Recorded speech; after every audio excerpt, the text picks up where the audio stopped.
What's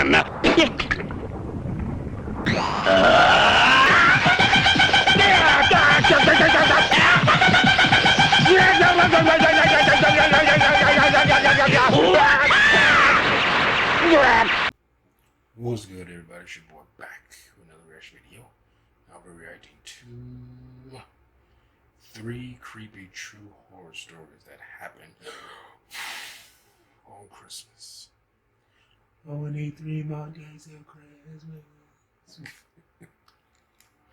So this is part of what I was planning on doing, kind of a holiday thing, watching horror narrations, specifically on like Christmas or around Christmas time, and also upload one every day until the 25th, or at least if ones I could find. If I can find 25, I was gonna do it, but that did not happen. So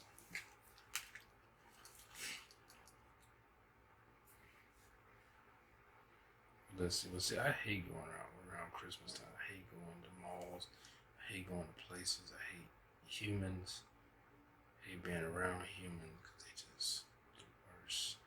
Especially when you have people out there just waiting for you to come in your car at night and just beat your ass, take your shit. It's like, so you know what? I don't need that stuff. It's after Christmas sale or after New Year's sale and stuff. I don't need to go out. I don't even celebrate Christmas. Anyway, let's get into this. Here we go.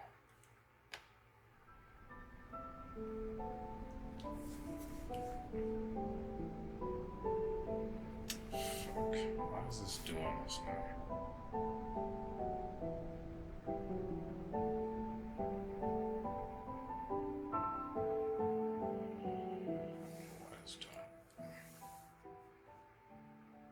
Meeting my ex-girlfriend's family during the holidays was the worst weekend of my life. They lived in a different state than my ex Kaylee and I. We were on Long Island in New York. They were all the way up in Vermont.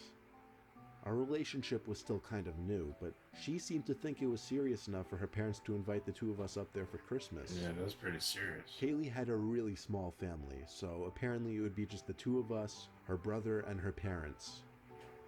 Pulling up to the house was a pleasant surprise. The house was beautiful, and it stood on a huge, well-kept property secluded from any other houses. Sound like As Kaylee and I got out of my truck, our parents came out to the porch to greet us. First impressions, they seemed friendly and weird. An unexplainable type of friendly. The father didn't smile, but he shook my hand, patted me on the back, and said it was great to meet me. The mother hugged me, showing a lot more emotion, but something about her face was a bit off-putting. She had a really wide smile that seemed a bit exaggerated. The house was as beautiful inside as it was outside. It had a wooden lodge type atmosphere. If that's the way it looked, shit. A little while later, I met Katie's brother Paul, who got home from work. He was a really socially awkward dude. He had a bowl cut and had a whole tattoo sleeve running up his arm. We had dinner, which was awkward at certain moments, but other than that, it was kind of normal. After dinner, we watched a Christmas movie in the living room. I tried not to make eye contact, but I could tell Paul kept looking at me for extended periods of time. See, just like Get Out. Occasions. At one point, I finally looked back at him, and we locked eyes for like 3 seconds before he turned back to the TV. He was giving me the most judgmental stare I'd ever seen, and it made me only more uncomfortable. See, he was my sister. I love my sister. At the end of the night, Kaylee and I were in the guest room, which had an attached bathroom. Kaylee was in the bathroom. She left her phone on the nightstand.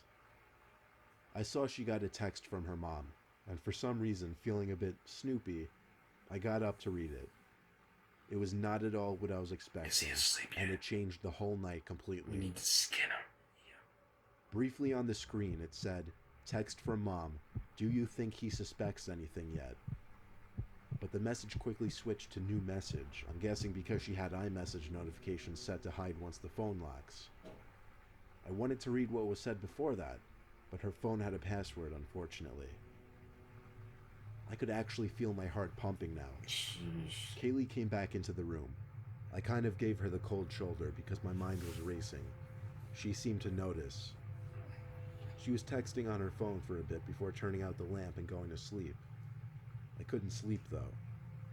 I was rolling around for hours wondering what that text meant and if it was about me. And what the hell was up with her brother? It was exactly 2 in the morning when I heard Kaylee get out of bed, but she was doing so very quietly. Normally I'd find this to be a kind gesture, but under the circumstances, I was finding this suspicious now. I didn't move. I pretended to still be asleep. I heard her come to my side of the bed and stand there for a few moments, then leaving the room and walking downstairs. Then I heard someone else walking downstairs, and then another person. Something was going on. I went over to the top of the stairs to listen to what was going on downstairs. There was a bunch of talking, but in very low voices. I walked down a few stairs quietly. The talking was coming from the dining room by the stairs. It sounded like they were planning something. I heard Kaylee say something like, "When I go back up, you stand by the door." Then I heard her brother say something, but what was going on was really starting to hit me in the face, or at least what I think was going on. I went back to the room to grab my stuff and leave. As I was grabbing the keys, I noticed something in the corner of the room. I turned the lamp on, which exposed Kaylee's dad sitting in a chair in the corner of the room, blank expression on his face behind his glasses, staring at me. I screamed at least 4 times, "You're all crazy," as I ran to my car. I put the car in drive, practically before the car was even fully on, and floored it out of that long driveway back to the road. I didn't stop once except for gas. And at that gas stop I checked my phone and saw Kaylee texted me saying, "What the fuck happened?" I didn't respond. Not until later that night when I got home. I said, "I don't know what you and your sick family were planning on doing to me. I don't want to know. Don't ever contact me or come near me again, and I won't report this." I said this only because I knew there was no proof at all of what happened, or what might have been about to happen. He was in the room, just staring. It is about to fuck you up.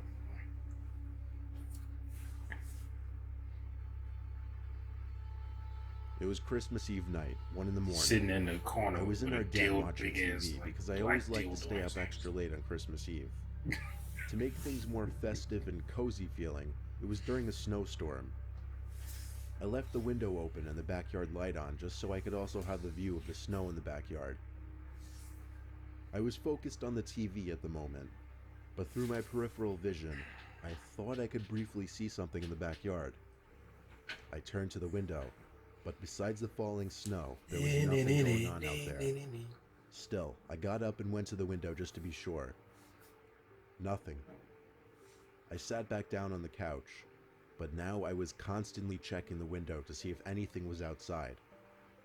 About 10 minutes later, I calmed down and forgot about it and reverted my full attention back to the movie. From that Then I heard loud and clear the backyard gate slam shut. Now I almost knew someone was back there. I slipped on my shoes and a jacket and went out to the backyard to check it out. There were boot marks in the snow, leading from one gate across the yard to the other gate. I was not feeling brave enough to follow them, so I went back inside.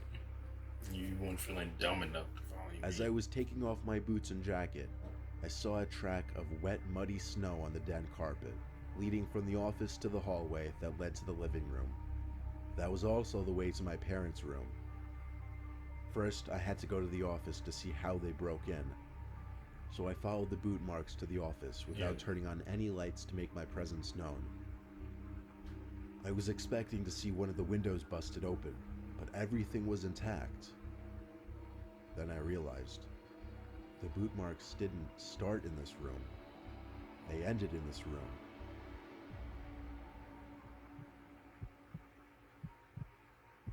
I slowly lifted my head up to the garage door in the corner of the room. It was open, and right under the doorway, there was someone in a winter coat, jeans, and boots, squatting down as if trying to hide, back facing me, but his head turned to look at me. I stood there with my mouth open in horror for a few seconds before I ran for it to my parents' room, screaming the whole way there. I got my dad to come out as quickly as possible, and on our way to the garage together, we heard the actual garage door opening. By the time we got there, the intruder was gone. Realistically, we could have followed his boot marks, but who knows how far he'd gotten by that point. We found out he broke in through an unlocked living room window. Just goes to show if somebody has intentions of breaking into your house, they'll find a way, which is why you should always lock all your doors and windows. When somebody breaking in your place and they know you people home, those are the most dangerous motherfuckers.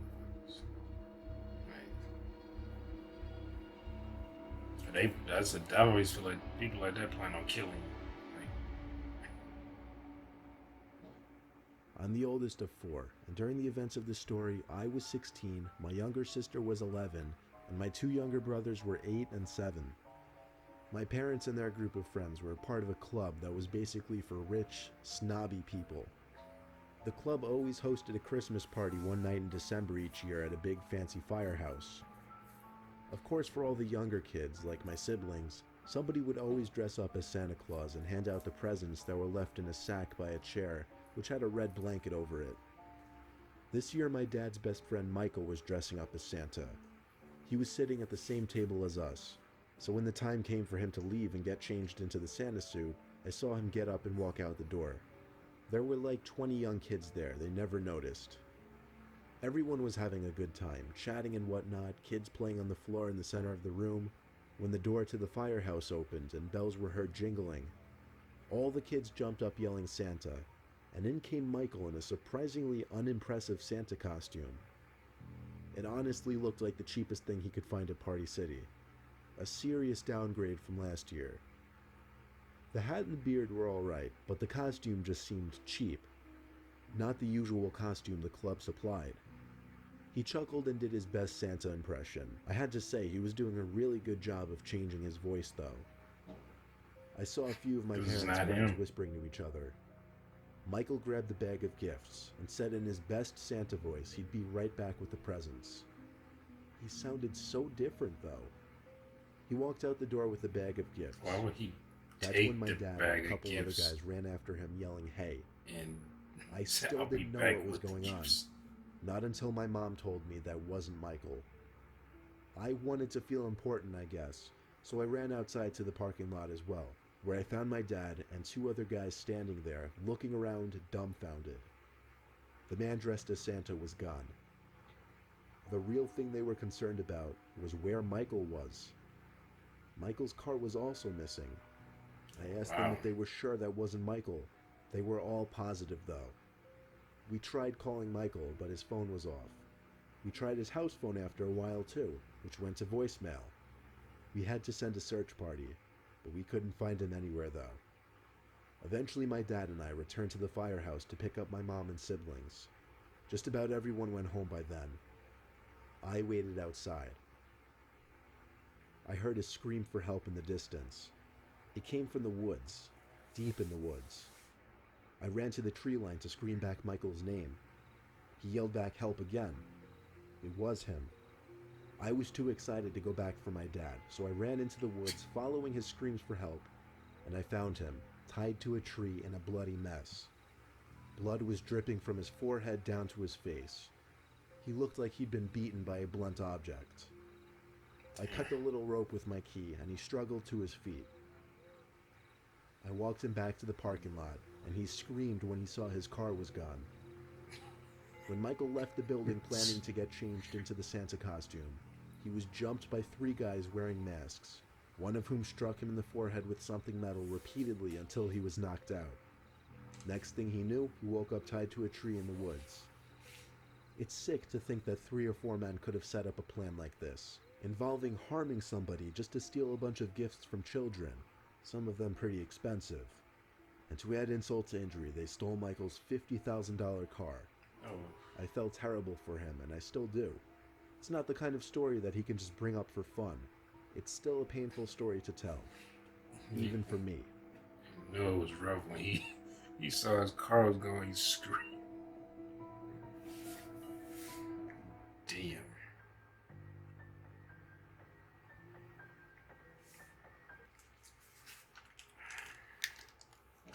I'll just stop there. That sucks. Like, whoa. Merry Christmas, everybody. Happy Hanukkah. Happy Kwanzaa. And, Happy New Year. Happy holidays. Damn, that's fucked up. You don't tell him how long you've been out there. You probably got a concussion. Stole his $50,000. I'd have screamed too. I'd have got back. Saw my car was gone. And he didn't say. I'm guessing he didn't get the car back. Or it's the car they probably took that to a chop shop and chopped that shit up. But damn. And that other one, she was like, when it was basically the plot to get out. Dad was sitting in the corner of the room just looking out with a blaze. So I mean, he was in that room. He came in that room at some point when they went to after they fell asleep. Or after the guy fell asleep. And man, do you think he suspected? I'm trying to think, what were they gonna do? Are they like a serial killer family where they just kill people, eat them or something? Like what were you going to do? Like, what was your plan?